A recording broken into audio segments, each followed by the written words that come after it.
अजी ये तो कमाल हो गया, धोती फाड़कर रुमाल हो गया। कल तक जो दुनिया को धमकी देता था आज उसे भी मौत का खौफ हो गया। अस्सलाम वालेकुम हजरात, बात ट्रम्प की कर रहा हूँ। ईरान को धमकी देते देते, दुनिया को धमकी देते देते जब धमकी देने पे आया ईरान को, तो आज ईरान जो काम कर रहा है और ईरान की जो ताकत देखी और वो 90 साल के बूढ़े आदमी का जो जलवा ट्रम्प ने देखा, तो उसको डर हो गया कि जितने कांड मैंने किए हैं ऐसा ना हो कि ईरान साला मुझे ही मरवा दे। हम यहाँ उसको मारने के लगे हैं, वो अगला मेरे को निपटा दे, फिर क्या होगा। ट्रम्प को मौत का खौफ। ऐसे नहीं डरता था, पता नहीं कितने कांड किए हैं इसने, दूसरे देशों पर कब्जा किया है इसने, लेकिन कमाल ये देखिए कि वही बेखौफ जो इंसान था, उसी बेखौफ को आज मौत का खौफ ईरान की वजह से है। डोनाल्ड ट्रंप ने कहा कि अजी मुझे कुछ हो गया तो मैंने ऑलरेडी आदेश दिया हुआ है कि फिर पूरे ही देश को मिटा दिया जाए। अगर मुझे कुछ हो जाए, मुझे मार दिया जाए, यानी ईरान मुझे मरवा दे, तो मैंने अपनी फौज को आदेश दिया हुआ है कि पूरे मुल्क के मिटा देना, पूरे मुल्क को मिटा देना। हाँ, मुल्क नहीं हो गया, पेंसिल से लिखा हुआ कोई शब्द हो गया, तू रगड़ देगा मिट जाएगा। धोखे से कासिम सुलेमानी को मारने वाला, धोखे से गद्दारी करवाकर एक देश पर कब्जा करने वाला, किसी भी रिश्ते में ईमानदार ना रहने वाला, अभी जिसकी फाइल लीक हुई जिसमें नाबालिग लड़कियों के साथ ये आपत्तिजनक हरकतें करता हुआ नजर आया, ऐसा व्यक्ति जिस पर दुनिया कोई भरोसा नहीं करती, दुनिया का कोई व्यक्ति जो इस पर भरोसा करने का नाटक करते हैं ना, वो भी इन पर भरोसा नहीं करते, सिर्फ नाटक ही करते हैं। पहले सुनिए, खौफ मौत का बोल रहा है। Well, they shouldn't be doing it, but I've left notification. Anything ever happens, we're going to blow the whole country is going to get blown up. हजरात, उधर बता दूं, जिन लोगों को अभी भी ये गलतफहमी लग रही है कि ईरान पर अब हमला नहीं करेगा, देखिए मेरी तो खुद वालिदा बहुत खबरें देखती हैं, अभी वो मुझसे कल परसों भी कह रही थी कि चलो अल्लाह का शुक्र है अब ट्रंप हमला नहीं करेगा, ईरान पर हमला टल गया है। तो मैंने उनको समझाया, वही बात आपको समझा रहा हूँ, जो मैंने अपनी माँ को बताया वो आपको बता रहा हूँ। आप भी मेरा परिवार हैं कि हमला टला नहीं है, सिर्फ अभी ये टाइम ले रहा है ट्रंप, क्योंकि ईरान वो ईरान नहीं रहा 20 साल पहले वाला। ईरान को भले ही हमले में नुकसान होगा, तगड़ा नुकसान होगा, लेकिन ईरान इजराइल और अरब और अमेरिका के बेस को निशाना बनाएगा। उसकी फतह मिसाइल, उसकी और भी ख़तरनाक मिसाइल है जिनका नाम मैं नहीं लेना चाहता, लॉन्ग रेंज की मिसाइल है भाई, उसे इजराइल के डिफेंस सिस्टम रोक नहीं पाए थे, याद है ना 12 डेज वॉर। तो अभी अमेरिका बड़ी तैयारी कर रहा है, इतने बड़े हमले उसने कभी किसी पे नहीं किए होंगे जितने एडवांस हथियारों से वो ईरान पर हमला करने की तैयारी कर रहा है। ये देखिए, अगर ईरान पर हमला टल गया है तो नेवी में उसने क्या किया है, नेवी की बता रहा हूँ, जो ईरान के करीब पहुंच गई है। ईरान पर हमला करने के लिए अमेरिका का USS Abraham Lincoln career strike group पहुंच चुका है। इसी के साथ हजरात, यानी सबसे बड़ा अब्राहम लिंकन कैरियर, यानी जो अमेरिका की ताकत का आता है, नेवी की ताकत, वो एयरक्राफ्ट कैरियर ईरान के करीब है। इसके अलावा F-15E, जी हाँ, वो तैनात है। इसके अलावा जो रिफ्यूलिंग है, यानी जो हवा से हवा में फाइटर जेट को रिफ्यूल करने वाला जहाज़ होता है, KC-135।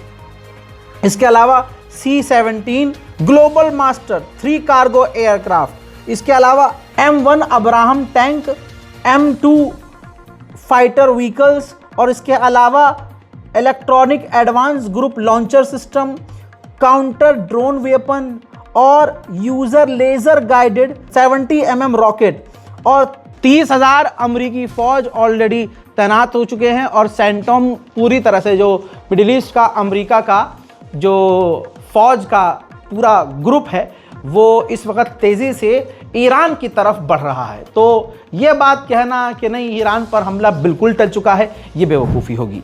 हजरात, मिडिल ईस्ट और यूरोप में अमेरिका के भारी मात्रा में टैंकर तैनात है। ये देखिए, ये सारे सबूत दे रहा हूं मैं आपको। एक दो टैंकर नहीं है, दर्जनों टैंकर हैं, और पूरे यूरोप में और मिडिल ईस्ट में। टैंकर क्या होते हैं? एक बड़ा सा जहाज जो उड़ता हुआ पेट्रोल पंप होता है, समझ रहे हैं आसान भाषा में।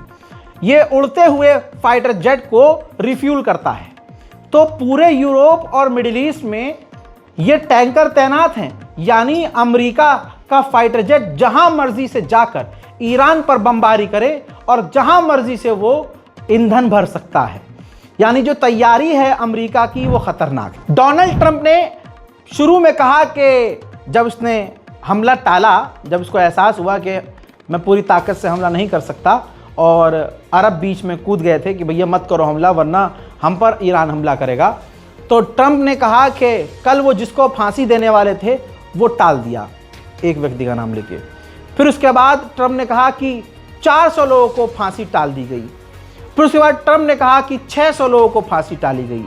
अब डोनाल्ड ट्रंप ने कहा कि हमारे विरोध करने पर ईरान ने, यानी उन्होंने 800 लोगों की फांसी को रद्द कर दिया, जिनको वो पुराने स्टाइल में लटकाने वाले थे। और मुझे उम्मीद है कि आगे भी वो फांसी नहीं देंगे। Was that the end of the story, though? Well, they had one thing specifically that really got me. They were going to hang the old-fashioned hanging.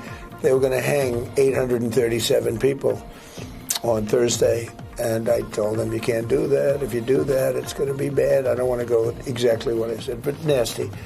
And they canceled it, hopefully permanently. अब देखिए माहौल इसलिए और गरमाया है क्योंकि ये देखिए report आपकी स्क्रीन पर है, पूरा सबूत रख रहा हूं। इजराइल ने अब रेड अलर्ट जारी किया है। इजराइल डिफेंस ने पूरी तरह से रेड अलर्ट जारी कर दिया है। खतरा यह है कि इजराइल का मानना यह है कि ईरान पर कभी भी अमेरिका बड़ा हमला कर सकता है, जिसकी कार्रवाई पलटकर ईरान करेगा तो इजराइल को निशाना बनाएगा। इसी वजह से इजराइल पूरी तरह से रेड अलर्ट पर आ गया है। उधर बात करें डोनाल्ड ट्रंप पर भरोसा करने की, तो हम नहीं कर सकते, क्योंकि पिछली बार भी ईरान से प्रॉपर, मतलब ओमान में, इजिप्ट में ईरान की बातचीत चल रही है। कतर ईरान जा रहा है, अमेरिका की डेलीगेशन आ रही है, ईरान की डेलीगेशन जा रही है। अलग कमरे में अमेरिकी एनवॉय बैठे थे, इस कमरे में जो है दूसरे एनवॉय बैठे थे, बीच में कतर था।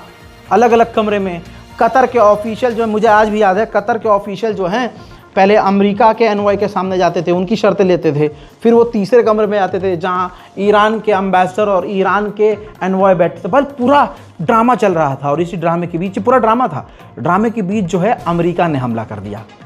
तो ऐसे में अमेरिका पर भरोसा करना बेवकूफ़ी है। अब जो डोनाल्ड ट्रंप का एनवॉय है ना, करीबी, उसने बड़ा नरमी वाला लहजा अपनाया और कहा, ये है उनका बयान, इन्होंने इंटरनेशनल अमेरिकी मीडिया पर बैठकर कहा कि ईरान को बदलना होगा, ईरान को बातचीत के टेबल पर आना होगा, और अगर ईरान ने बातचीत की और ईरान ने अपने आप को ज़रा सा भी चेंज किया तो इस मामले को हम बातचीत करके हल कर सकते हैं। यानी ये बिल्कुल स्टेटमेंट अलग है, ठंडा, कि ईरान से जैसे लड़ना नहीं चाहते हों, ईरान से बातचीत करने को राज़ी हों। लेकिन क्या ये भरोसेमंद है? ये स्टेटमेंट भरोसेमंद है? क्या ईरान को भरोसा करके बातचीत की टेबल पे दोबारा आना चाहिए? सवाल आपसे है, कमेंट कीजिए। अब ईरान के अंदर जो प्रदर्शन हुआ उसमें मौत के आंकड़े किसी ने 10,000 बताए, हद ये हो गई किसी ने 24,000 बताए, उससे ज़्यादा हद ये हो गई भाई किसी ने 30,000 बताए। मैं कह रहा हूँ बोल देते पूरे देश के लोग मारे गए, देश में कोई है ही नहीं, बोल देते, इसमें भी कोई बड़ी बात नहीं थी। ईरान के खिलाफ प्रोपेगेंडा चलाने के लिए यूरोपियन, अमेरिकन और भारतीय गोदी मीडिया और भारत के खास समुदाय के सो कॉल्ड इन्फ्लुएंसर नंगे होकर मैदान में उतरे थे। लेकिन आधिकारिक तौर पर ईरान ने जो आंकड़े रखे हैं 3,117 लोग रखे हैं कि प्रदर्शन में 3,117 लोग मारे गए, जिन 3,117 में हमारे अधिकारी भी शामिल हैं। हजरात, इंडोनेशिया ने सन 2023 में ईरान का एक टैंकर सीज किया था। अब 2026 में वो ईरान के टैंकर को नीलाम करने वाला है। कहने के लिए इंडोनेशिया मुस्लिम देश है, लेकिन मुसलमान देशों से उसका लेना देना कुछ भी नहीं है। हज़रात मोहतरम, बताना ये ज़रूरी है कि इल्ज़ाम ईरान के टैंकर पर यह था कि इलीगल एक्टिविटी कर रहा था और इलीगली स्मगल तेल कर रहा था, जिसके बाद इंडोनेशिया की नेवी ने इसे सीज कर लिया था और अब उसे नीलाम किया जा रहा है। हज़रात, ईरान की पुलिस पेट्रोलिंग करने की कोशिश कर रही है बाइक के ज़रिए। आज भी किसी हालांकि ये प्रदर्शन पूरी तरह से अब खत्म हो चुके हैं, लेकिन किसी इलाके में मूसाद अंगड़ाई ले रहा है। तो तस्वीर ये है, सीसीटीवी फुटेज में आप देख सकते हैं कि ईरान के जो पुलिस वाले हैं वो बाइक से आ रहे हैं पेट्रोलिंग के लिए और उनके ऊपर बाजू में किनारे खड़े हुए भीड़ हमला कर रही है। जी हाँ, और तो और उनके ऊपर पेट्रोल बम डाल रही है। बाइकों पर जो मौजूद पुलिस वाले हैं उनको गिराकर उनकी बाइकों को आग लगा रहे हैं और उनके ऊपर सीधा जानलेवा हमला कर रहे हैं। ईरान में अभी भी ये कई जगह ऐसी भीड़ देखी जा रही है जो लगातार आगजनी और प्रशासन पर हमले कर रही है। हजरात, अभी ईरान के ऊपर अमेरिका ने हमला नहीं किया है, लेकिन फटकर चार इतनी हो गई है कि ट्रंप ने कहा कि हमने 25 B-21 बॉम्बर ऑर्डर किया है बनाने के लिए। तो अगर एक छोटे से सो कॉल्ड कमजोर ईरान को मिटाने के लिए तुम्हारे मौजूदा हथियार कम पड़ गए और अभी और बॉम्बर बनाने पड़ रहे हैं, तो मुन्ना ईरान कमजोर तो नहीं है फिर। हजरात, वहीं चाबहार पोर्ट पर ईरान ने भारत का साथ दिया है, लेकिन ये ईरान ने बहुत बड़ी गलती की। पहले तो हमारे मोदी जी का दम देख लेते। मोदी जी खुद चाबहार पोर्ट छोड़ दिया है, लेकिन अगला देश पूरी तरह से खड़ा हुआ है। नव भारत टाइम्स का स्टेटमेंट टाइटल पढ़ लीजिए, भारत से अटूट संबंध, कोई नुकसान नहीं पहुंचा सकता। चाबहार पोर्ट पर ईरान की अमेरिका को दो टूक, यानी ईरान ने मोदी का साथ दिया।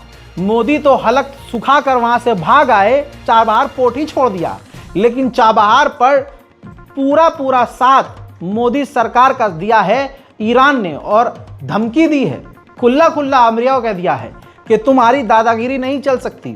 भारत से हमारा रिश्ता काफ़ी पहले से है और भारत से रिश्ता हमारा अटूट है। ईरान को बड़ी कामयाबी यह भी मिली है कि ईरान ने अपने मुल्क के अंदर 40,000 इलीगल स्टारलिंक स्टेशंस को बंद कर दिए हैं।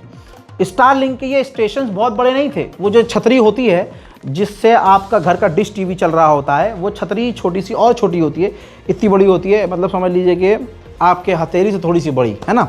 तो इसको स्टारलिंक पर अपना इंटरनेट कनेक्ट करने के लिए वो एक्टिव करना पड़ता है डिवाइस आपको, जैसे राउटर होता है यार, वाईफाई डोंगल जो होता है वो डोंगल थोड़ा बड़ा होता है। तो इलीगल तरीके से ईरान के अंदर लाखों ये छतरियां भेजी गई थी स्टारलिंक की। तो 40,000 ऐसी छतरियों को जब्त किया है और एक छतरी से, जैसे आपके घर में एक वाईफाई लगा है तो आप 10-20 फ़ोन उससे कनेक्ट कर सकते हैं। तो सोचिए, सिर्फ 40,000 अगर स्टारलिंक के स्टेशन को बंद किया है और एवरेज लगा लीजिए कि एक छतरी से अगर 20 लोग फ़ोन कनेक्ट कर रहे हों तो 40,000 उस डिवाइस से कितने लाखों लोगों ने कनेक्ट किया होगा।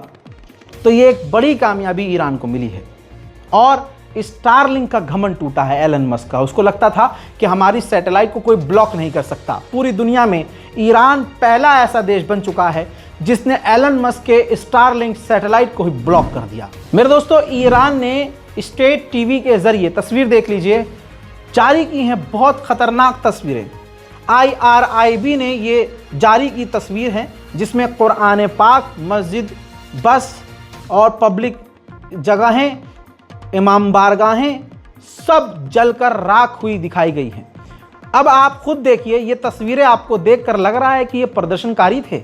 ये साफ नजर आ रहा है कि ये आतंकवादी थे और ये आतंकवादियों ने अपने ही देश में, सोचिए, अल्लाह का घर जलाने वाला शिया सुन्नी छोड़िए मुसलमान कैसे हो सकता है। उधर जिनको लग रहा है कि अभी भी ये सिर्फ हवाई बातें हैं, रजा भाई ऐसे ही बोल रहे हैं, तो ये तस्वीर देख लीजिए, सबूत दे रहा हूं दोस्तों। ईरान लगातार, ईरान में मूवमेंट हो रही है, ईरान ड्रोन तैनात कर रहा है, ड्रोन की मूवमेंट नजर आ रही है। बड़े बड़े शहरों में ईरान अपने स्टेशंस पर, अपने मिलिट्री एरिया में ड्रोन तैनात कर रहा है, क्योंकि ईरान को पता है कि उस पर हमला हो सकता है। अमेरिका खुला बोलता है कि उसने वेनेजुएला पर कब्जा किया है। अमेरिका खुला बोल रहा है कि उसे ग्रीनलैंड चाहिए। अमेरिका खुलकर क्राइम मास्टर गोगो हो चुका है और खुला एक्सेप्ट कर रहा है कि वो क्या कर रहा है। मोहतरम हज़रात, आपको बताना बेहद ज़रूरी है कि अब तो अमेरिका के वित्त मंत्री ने भी ऑन एयर पब्लिक के सामने एक्सेप्ट किया है कि ईरान में जो प्रदर्शन हो रहे हैं वो इसलिए हो रहे हैं कि हमने ईरान पर पाबंदी लगाई और ईरान में महंगाई बढ़ी और जिसकी वजह से ये प्रदर्शन हुए। हजरात, यही बात 15 दिन पहले मैंने कही थी, तो हमारे विरोधी जो बेचारे ज़िंदगी में कुछ कर नहीं पाए लेकिन विरोध करने में आगे रहते हैं, और विरोध भी इसलिए करते हैं क्योंकि हम तक वो नहीं पहुंच पाए, तो बेचारे रजाई में बैठे बैठे विरोधी करते रहे। अब हुआ क्या, जो हमने कही थी वही बात अमेरिका के एनवॉय ने, अमेरिका के वित्त मंत्री ने कह दी है। यानी अमेरिका के वित्त मंत्री ने कबूल कर लिया है कि ईरान में जो प्रदर्शन हो रहे हैं उसके पीछे अमेरिका है। Okay, so two things there. There are Treasury sanctions, and if you look at a speech that I gave at the Economic Club of New York last March, I said that I believe the Iranian currency was on the verge of collapse, that if I were an Iranian citizen, I would take my money out. President Trump ordered Treasury and our OFAC division, Office of Foreign Asset Control, to put maximum pressure on Iran, and it's worked. Because in December, their economy collapsed. We saw a major bank go under. The central bank has started to print money. There is a dollar shortage. They are not able to get imports, and this is why the people took to the street. So this is economic statecraft. No shots fired, and things are moving in a very positive way here. मेरे दोस्तों, Iran के मामले पर जो आपको अगर लग रहा हो कि ऐसा कुछ नहीं है, रज़ा भाई कुछ बढ़ा के बता रहे हैं, नहीं, ईरान के विदेश मंत्री ने खुद कहा है कि हमारे ऊपर अगर हमला होता है, हमारे खिलाफ कोई भी गलत कदम उठाया जाता है, तो हमारे पास जो कुछ भी है, समझ रहे हैं, जो कुछ भी है, चाहे बैलिस्टिक मिसाइल हो, लॉन्ग रेंज की मिसाइलें हो, चाहे दोस्तों कुछ और हो, ड्रोन हो, हथियार हो, रॉकेट हो, फाइटर जेट हो, कुछ भी हो, ईरान के विदेश मंत्री ने कहा है हमारे पास जो कुछ भी है हम उसके जरिए जवाबी कार्रवाई करेंगे। ईरान ने भले ही और सारे सबूत दिए हैं जिनको आप इग्नोर कर रहे होंगे, लेकिन मैं होने नहीं दूंगा। जरा ये तस्वीर देखिए, ईरान ने खुद तस्वीर जारी की है कि हमने प्रदर्शन के दौरान हथियार भी अनलिमिटेड मात्रा में जब्त किए हैं जो इलीगल तरीके से ईरान के अंदर, मुल्क के अंदर लाए गए थे और जिनका इस्तेमाल दंगा फैलाने के लिए किया गया था। हजरात मोहतरम, बताने वाली बात यह भी है कि ईरान में इस वक्त इंटरनेट फिर से बंद है। ईरान में इंटरनेट सुविधाएं दोबारा से चालू नहीं हो पा रही हैं, किसी जगह पर कुछ वक्त के लिए चालू हो रही हैं और दोबारा से बंद कर दी गई हैं, क्योंकि अभी ईरान पर ख़तरा मंडरा रहा है। ईरान के अंदर इस बुझती हुई चिंगारी को दोबारा से हवा देने की कोशिश की जा रही है, जिस पर ईरान ने कहा है कि अगले 1 हफ्ते के अंदर ईरान में हम इंटरनेट चालू कर देंगे। हजरात, ईरान स्पेशल रिपोर्ट में फिलहाल के लिए इतना ही। इस रिपोर्ट को शेयर करना मत भूलिएगा। चैनल को सब्सक्राइब कीजिए, अपनी राय कमेंट में लिखिए। जय हिंद।